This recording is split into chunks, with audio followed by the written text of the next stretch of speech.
Alright folks, so we're February 2026.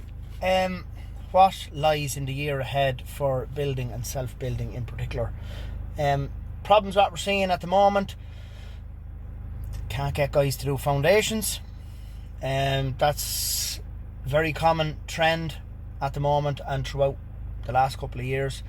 Another thing is plumbers seem to be very hard to get across the country.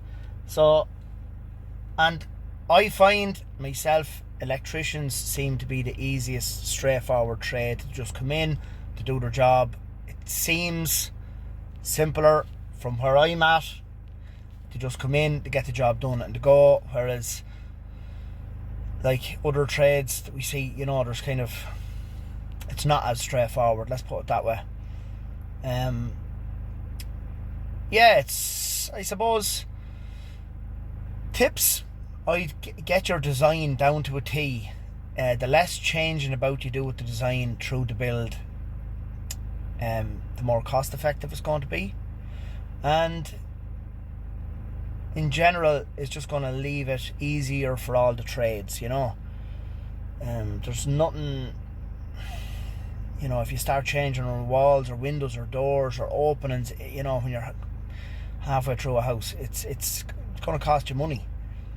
And that's not nice for anyone, because the tradespeople probably don't want to charge you extra money anyway, and you don't want to pay it. Simple as that.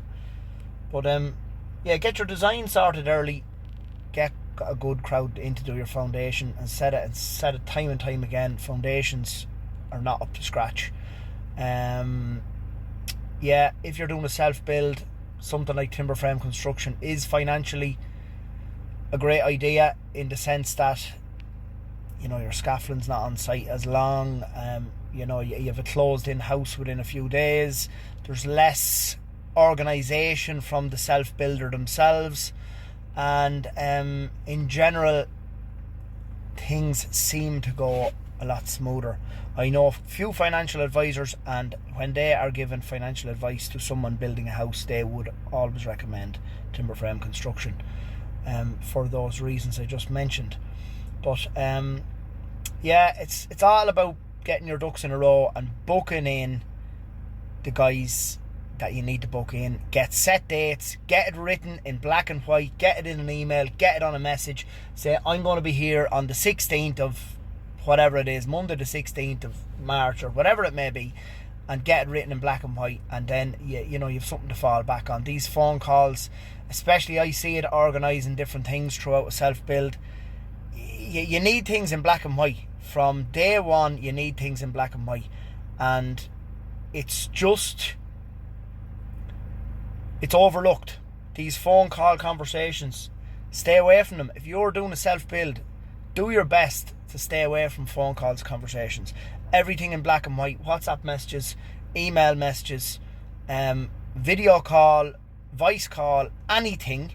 And usually when I'm doing, let's say, even little bits and pieces around something that I'm not really into, like let's say a kitchen, for instance, like if I have a conversation with a kitchen guy or anyone that's doing cabinetry or anything that I'm a little bit out of the ordinary, and they're explaining it to me, I do a video at the end of the conversation. I said, do you mind if I do a video at the end of the conversation, and we can give something to fall back on? Just give us all the key bullet points, the key input, and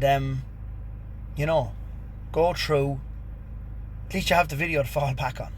That's what I'm saying. Because there's information lost in translation all the time. I see it all the time with my workers, with subcontractors, with clients. Not really with clients, because everything is in black and white with my clients. That's why when we do things, it's in black and white. WhatsApp messages, there's sign-off stages and everything like that. And we have our end of it down to a T, nearly down to a T.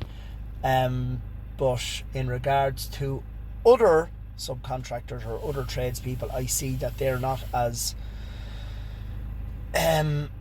fluent in that whole sign-off area. Because we're NSAI approved, we have to do this whole sign-off thing at different stages of the design and the build and the finishing and all that kind of jazz.